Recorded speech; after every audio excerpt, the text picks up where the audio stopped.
The next presenter is again a very eminent person, Mr. Kiran. He's going to talk about financing solutions in healthcare, and this will be very interesting as well. Okay. Good afternoon, everyone. I know I'm standing in between you and lunch, so I'm going to try and make this quick. I represent a company called Genworks. Genworks Health is built on the premise of increasing accessibility to healthcare to everybody. The way we do that is we bring relevant and affordable technologies and solutions to the clinicians who are actually delivering the healthcare. Just to spend 2 minutes on setting the context before we launch into this, we heard in the morning session, we heard Dr. Kalra, Mr. Palin, Mr. Datta, everybody talk about the quality aspects of delivering healthcare. Mr. Chakravarti talked about access, how 90% of the people in many rural areas still have to travel to the Tier 1 cities to get healthcare. And there are real hurdles that come in the way. These hurdles are the ability or the capability of the manpower of the people. There are clinicians, but they may not have the necessary support structures. It could be education. It could be financing. It's the availability of funds. How do they actually make something work? Where do they may have a great idea, but how do they convert it into a real thing?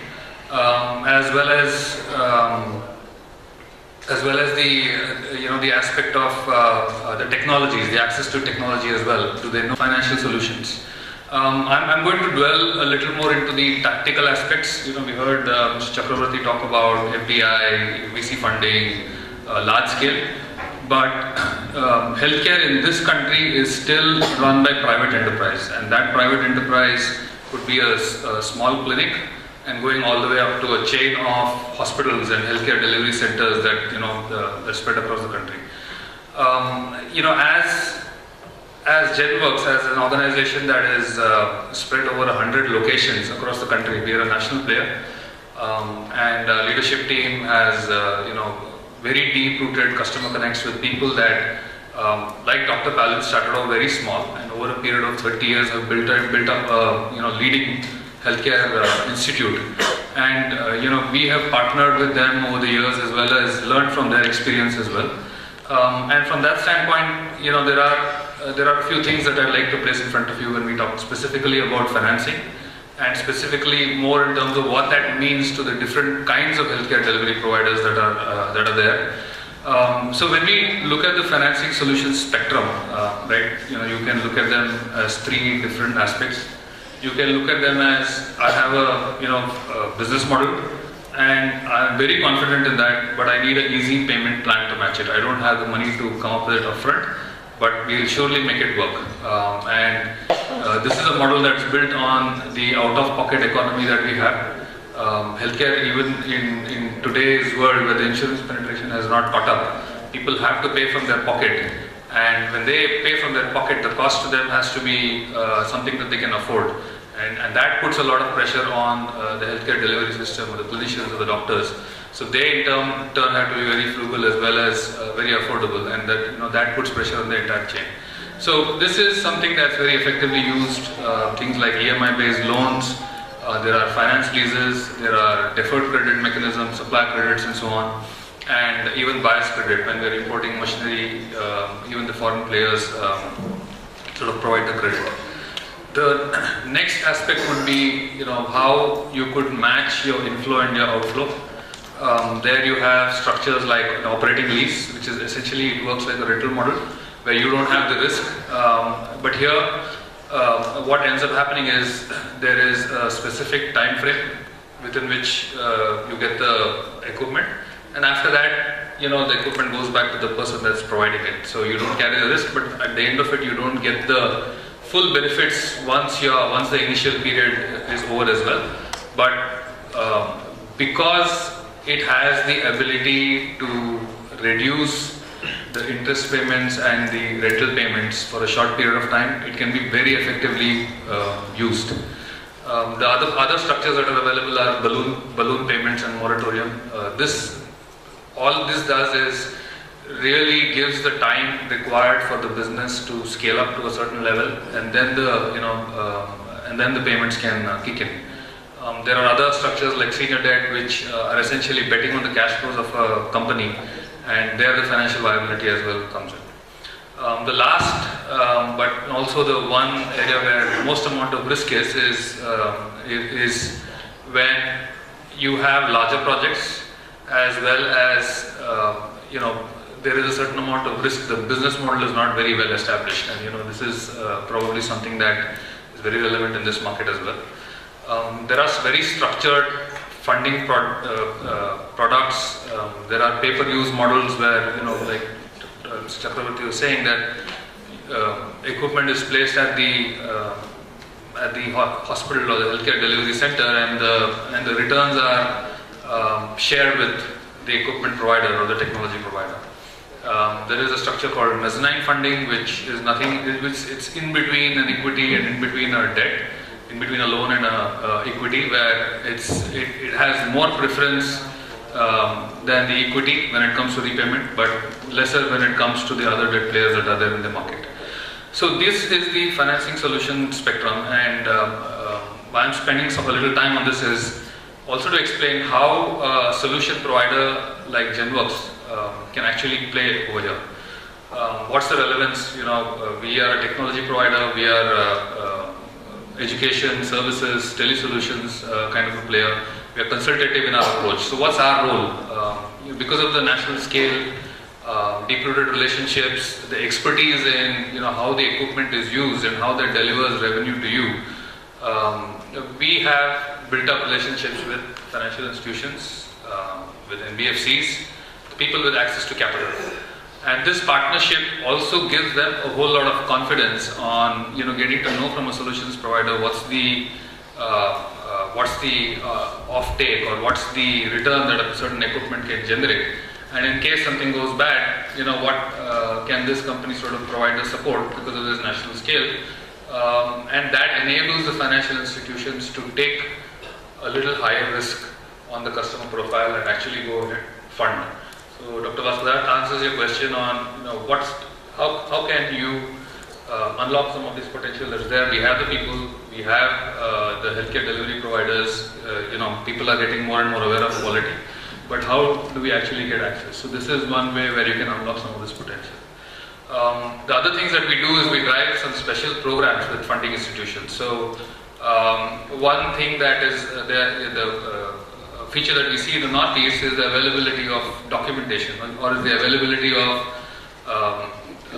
reputation in the financial system. People may not be filing returns, they may not have extensive cash flows to show. So we work with programs which sort of work with very, very minimum documentation for a certain customer segment or for a certain geography, which enables funding with just taking a bet on the equipment itself, and not bringing in a whole lot of collateral and those kind of things, which a traditional or a conventional financial model or a financial institution would require. I talked about pay-per-use models. I talked about operating leases. These things have a certain amount of risk to it. So we also work with financial institutions to evaluate or to structure the right solution to the customer. Because many times a financial provider does all that they do is look at risk from a financial viability standpoint, but they may not necessarily know, they may not have the healthcare expertise to say whether this is actually going to work or not.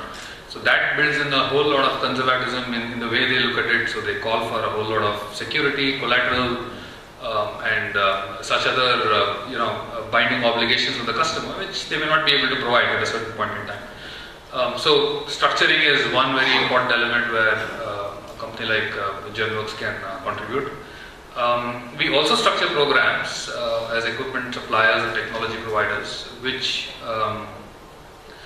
is sharing the risk. So we work with financial institutions sometimes, and we create a pool of risk which enables the financial institutions to go and take larger number of deals, which is sometimes backstopped to a certain extent. So what that does is it gives them, if they're going to fund only 5 people, it gives them the ability to fund 7 people. So and in that whole process they create more demand, and they create more acceptability for the technologies, as well as drive the whole aspect of making healthcare more accessible to people, and making healthcare technology the same level of technology that's available in metro. Especially there's a whole lot of medical tourism, so there is a need for quality technologies, quality people, quality solutions to come closer to the places such as Northeast. It enables us to drive that entire agenda. Lastly, and this is something that our MD and CEO, Mr. Ganesh Prasad, is going to talk more extensively tomorrow, is one is helping on the supply side, but we also have solutions that will improve the financial viability of the business itself. So, if you have, let's say, a hospital that's in a very remote part, and you have the patient flow, but you don't have this necessary specialization that's available, because specialization needs, a wider volume. So we have solutions such as a tele-solution offering that can bridge that expertise gap. And in that process, with the expertise that we have in suggesting the right equipment, we can start customers at a certain level, a certain platform, and keep on upgrading as and how your practice grows, as and how the business grows. One very unique thing about healthcare, which is very different from other industries, is it's not a 0 and 1 game. You can start at a certain place and you can grow, and that's how all the big hospitals and healthcare delivery centers in the country have grown. They've started very small versus other industries such as infrastructure or consumer. They predicate on an all-or-nothing game. So either there is lakhs and crores of investment that goes in, or it doesn't happen. So healthcare, fortunately for us, has the ability to start small, and people can scale up as and how their business or practice thrives. So that's an area where companies like ours can really help. Lastly, I would like to leave 3 thoughts. While there is a lot of understanding on financial needs and requirements, building up a reputation is very, very key for healthcare delivery providers, because that is what financing institutions really look at when they have to come and take risks. So the financial management and the cash management aspects is very, very important. Like any business, they look at the ability of business to service its debt. After spending whatever it spends and earning whatever it earns, the EBITDA is required to service the debt. There is a requirement to have a certain amount of cash flow, and if you're a startup, the businesses are required to, or are evaluated against their ability to generate cash in a period of 2 to 3 years' time. And that requires very vigorous cash management strategy. The second point I want to make is structuring is more valuable than pricing. I know it may seem as an equipment provider a self-serving comment, but we have seen in many situations, because a certain upfront pricing is locked, there are many other costs that come along the way that don't show up at the beginning itself.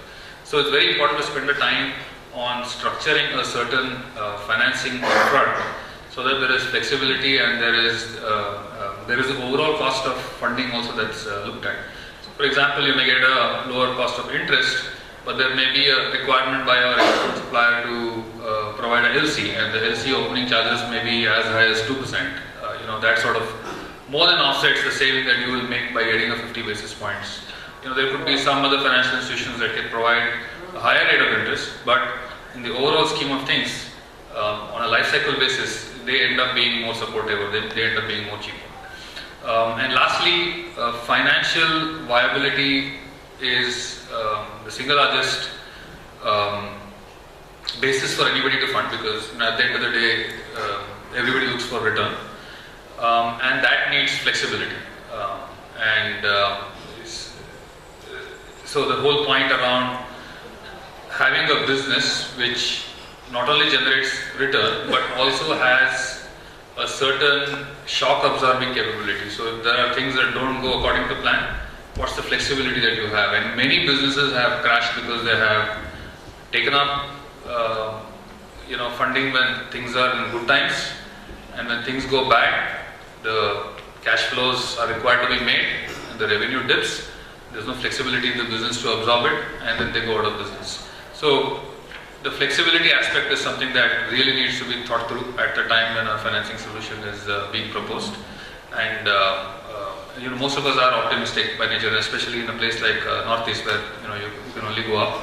But building flexibility gives both ability to take upside as well as protecting yourself from shocks. So with that, I end my very short presentation, and hope that you have taken away some of these things which you can apply when you are structuring the financing for your own businesses. Thank you very much. Thank you, Mr. Kiran. It was short but very, very informative. Thank you for that. I'd like to just summarize one thing is, I think organizations like yours are very helpful because you merge into both the supply side as well as their financial viability model. So I think that's really interesting, and I have a couple of questions for you. But before that, anyone else wants to ask any questions, please?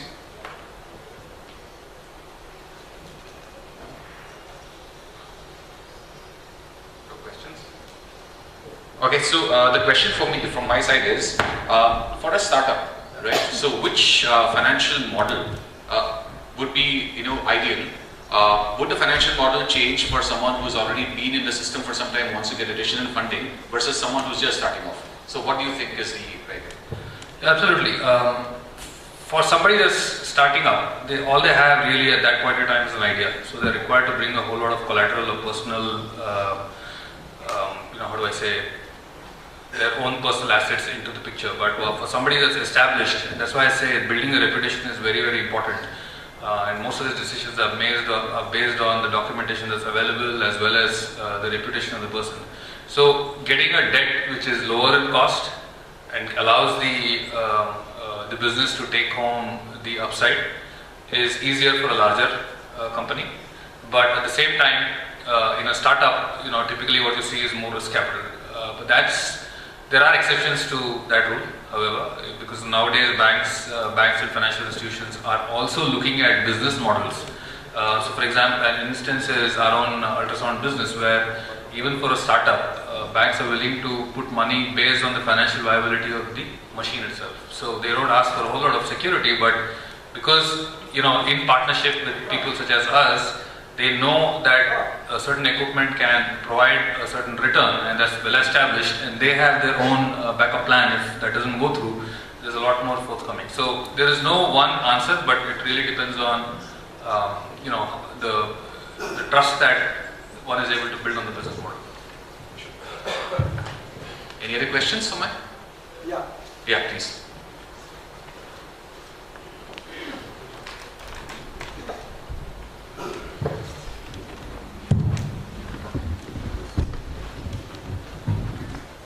Yeah, good afternoon, Kiran. As you have been citing about telemedicine, like what are the kind of supports that you provide in telemedicine to us already set up house?